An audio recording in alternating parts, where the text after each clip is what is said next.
एक गांव में एक लड़का रहता था जिसका नाम रौनक था। रौनक बहुत समझदार था, लेकिन उसका मन हमेशा अपने दादाजी के जादू के ख्यालों में खोया रहता था। उसके दादाजी गांव के सबसे बड़े जादूगर थे और रौनक को लगता था कि उसकी जिंदगी में भी कोई ना कोई जादू जरूर होगा। रौनक अपनी माँ के साथ रहता था, जो बहुत मेहनत से घर का खर्च चलाती थी। वह चाहती थी कि रौनक भी कुछ काम करे, लेकिन रौनक का ध्यान हमेशा जादू और सपनों में ही लगा रहता। अरे निकम्मे, पूरे दिन घर पर पड़े रहते हो, ना खेत में जाते हो ना दुकान पर हाथ बटाते हो। क्या सारा दिन ऐसे ही पड़ा रहेगा? ओह माँ, राजकुमार काम नहीं करते हैं। तुम देखना, एक दिन तुम्हारा बेटा बहुत बड़ा आदमी बनेगा। तेरे दादा जादूगर थे, इसका मतलब ये तो नहीं कि तू भी जादू से अपनी जिंदगी चला लेगा। ये जादू तुझे रोटी नहीं खिलाएगा। मेहनत से ही घर चलता है। पैसा कमाना आसान नहीं होता। पैसे पेड़ में नहीं लगते। अगर कुछ काम नहीं करना तो घर छोड़कर चला जा, तभी तेरे अक्ल ठिकाने आएगी और तुझे आटा तेल की भाव पता चलेंगे। रौनक को पहली बार एहसास होता है कि माँ मजाक नहीं कर रही। वह सिर झुकाकर चारपाई से उतरता है और धीरे धीरे घर से बाहर निकल जाता है। उसके चेहरे पर हल्की उदासी थी, लेकिन उसकी चाल में अब भी लापरवाही झलक रही थी। वह जंगल की ओर बढ़ता है, जहाँ एक बड़ा सा पेड़ था। थकान महसूस करके वह उसी पेड़ के नीचे सो जाता है। रौनक गहरी नींद में डूबा हुआ था। अचानक हवा तेज हो जाती है, पत्ते सरसराने लगते हैं। रौनक के सामने एक सफेद दाढ़ी वाले वृद्ध व्यक्ति प्रकट होते हैं, उसके दिवंगत दादाजी। उनके कपड़े पुराने जमाने के जादूगरों जैसे थे और उनकी आंखों में एक चमक थी। रौनक, जागो मेरे पोते, तुम्हारे जीवन के बुरे दिन खत्म हुए। अब तुम्हारे सपनों के सच होने का समय आ गया है। दादाजी, आप सच में मेरे सामने हैं? हाँ मेरे बच्चे, और मैं तुम्हें एक रहस्य बताने आया हूँ। तुम जिस पेड़ के नीचे सो रहे हो, उसके नीचे एक जादुई बक्सा दबा हुआ है। इसमें मेरी जादू की 3 सबसे खास चीजें हैं। लेकिन दादाजी, सबसे पहले तो मुझे बहुत जोर की भूख लगी है। अरे बच्चे, इस पेड़ पे इतनी बेरीज लगी हुई हैं, वो खा लो। लेकिन दादाजी, बेरीज तो बहुत ऊपर हैं, मैं उसे कैसे तोड़ूंगा? रौनक, ये एक जादुई पेड़ है। अगर तुम इसका एक पत्ता खा लोगे तो बंदर बन जाओगे। फिर तुम आसानी से पेड़ पर चढ़ पाओगे, और जब तुम्हें वापस इंसान बनना हो तो इस पेड़ के पास लगे घास को सूंघ लेना, तो वापस इंसान बन जाओगे। तभी रौनक खुश होकर दादाजी के कहे अनुसार करने लगा। पहले वह पेड़ का पत्ता खाता है और बंदर बन जाता है। फिर पेड़ पर चढ़कर खूब बेरियां खाता है। इसके बाद वह घास को सूंघता है और वापस इंसान बन जाता है। फिर झटपट मिट्टी खोदना शुरू करता है। मिट्टी धीरे धीरे हटती जाती है और उसे एक पुराना लकड़ी का बॉक्स मिलता है। वह उसे झाड़ पोंछकर खोलता है। बॉक्स के अंदर से एक डंडा, एक बर्तन और एक खास कोट निकलता है। उसकी आंखें चमक उठती हैं। जब तक तुम्हारे पास ये 3 चीजें रहेंगी, तब तक तुम्हारा कोई कुछ नहीं कर सकेगा। दादाजी रौनक को तीनों चीजों की खासियत बताते हैं और फिर गायब हो जाते हैं। रौनक खुश होते हुए बक्से को एक तरफ रखता है और बक्से में से जादुई बर्तन निकालता है। माँ, ये देखो, मुझे जादुई बर्तन मिला है। इससे जो चाहो बना सकते हो। माँ उसकी ओर देखती है। पहले तो उसे लगता है कि रौनक कोई नई शरारत करने वाला है, लेकिन फिर वह हंसते हुए कहती है, अच्छा, तो ठीक है। अगर तेरा ये बर्तन सच में जादुई है तो इसमें रसमलाई और पनीर पकौड़े बनाकर दिखा। ऐ मेरे जादुई बर्तन, हमारे लिए पनीर पकौड़े और रसमलाई बना। अचानक बर्तन से मीठी मीठी खुशबू उठती है और देखते ही देखते उसमें से ताजा रसमलाई निकल आती है और फिर पनीर पकौड़े। माँ आश्चर्य हो जाती है। दोनों माँ बेटे पेट भर के खाना खाते हैं, लेकिन एक बदमाश व्यक्ति नटवरलाल चुपचाप यह सब देख रहा होता है। वह मन ही मन बर्तन को चुराने की योजना बनाने लगता है। ये जादुई बर्तन इसे कहाँ से मिल गया? ये तो हमारे पास होना चाहिए था। एक दिन रात का समय, रौनक और उसकी माँ गहरी नींद में सो रहे थे। तभी नटवरलाल दबे पांव घर में घुसता है। वह सावधानी से इधर उधर देखता है और धीरे से जादुई बर्तन उठा लेता है। सुबह होते ही रौनक की आंख खुलती है और वह देखता है कि बर्तन गायब है। हाय, हम तो बर्बाद हो गए। हमारा जादुई बर्तन ले गया कोई नालायक चोर। हाय हाय। वह बक्से में से अपना जादुई डंडा उठाता है और उसे आसमान की ओर घुमाकर बोलता है, माँ आप चिंता मत करो, ये जिसकी भी करतूत है वो मुझसे छूट नहीं सकता।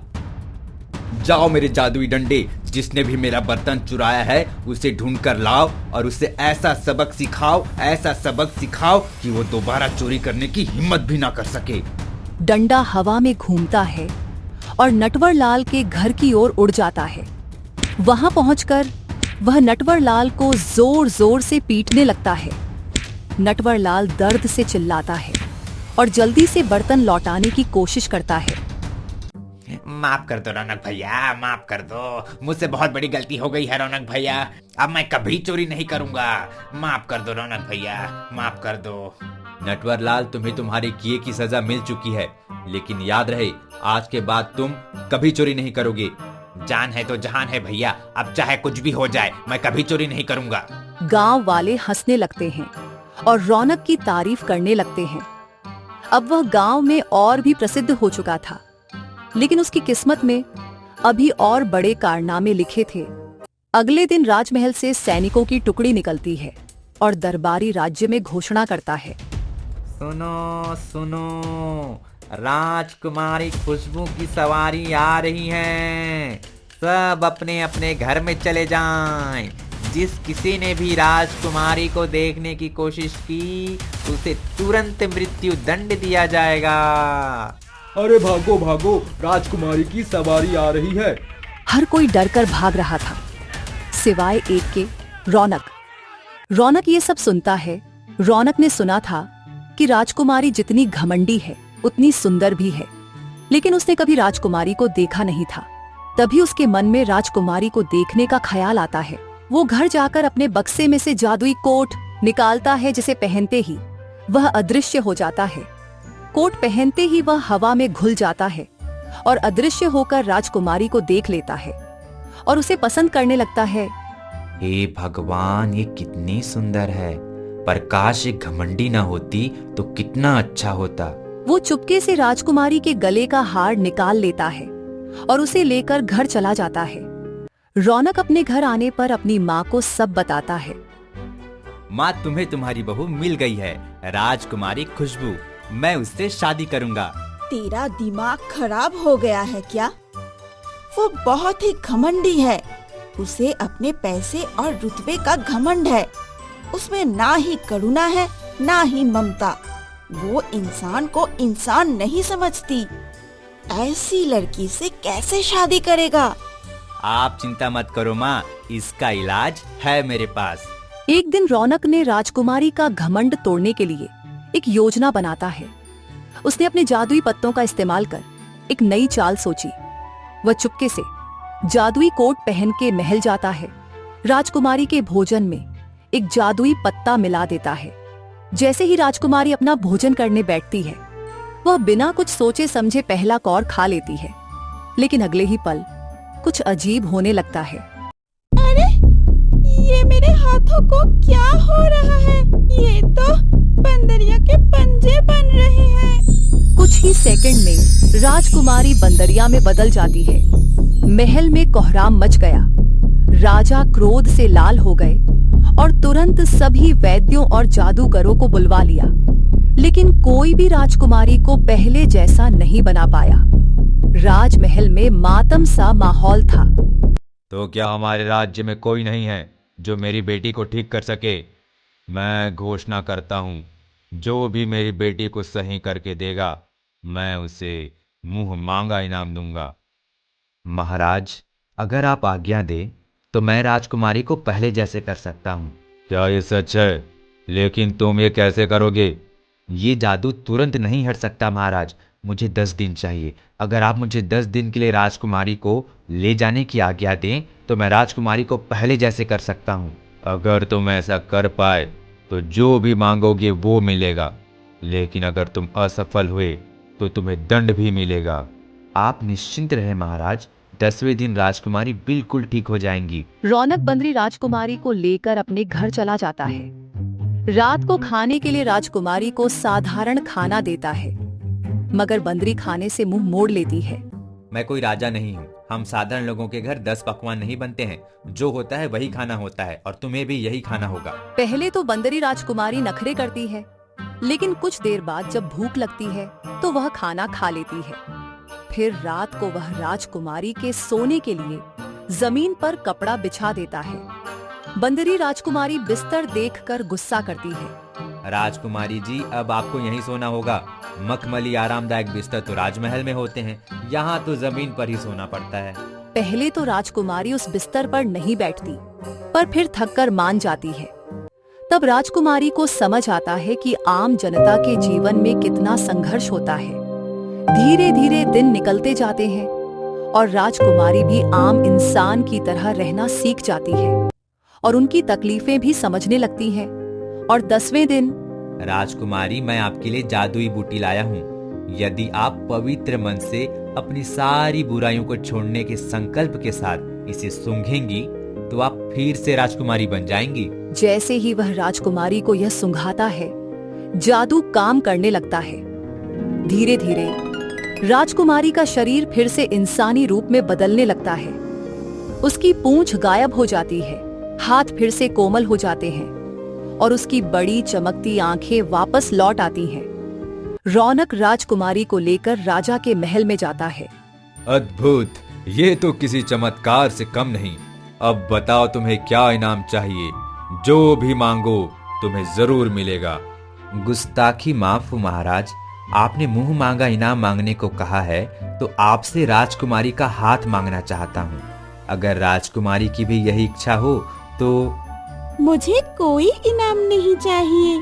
रौनक ने मेरी पूरी जिंदगी बदल दी। मैं बस रौनक से शादी करना चाहती हूँ। पूरा दरबार चौंक जाता है, लेकिन राजा अपनी बेटी की आंखों में सच्ची खुशी देख सकते थे। मंत्री जी, हमारी पुत्री और रौनक की विवाह की तैयारी शुरू की जाए। महल में शाही शहनाइयां बजने लगती हैं। पूरे राज्य में जश्न का माहौल था। रौनक राजकुमारी को लेकर राजा के महल में चला जाता है और बहुत धूमधाम से राजकुमारी और रौनक का विवाह हो जाता है। रौनक की माँ आंसू भरी आंखों से यह सब देख रही होती है। देखो माँ, ले आया तुम्हारी बहू। मेरा बेटा आखिरकार राजकुमार बन ही गया।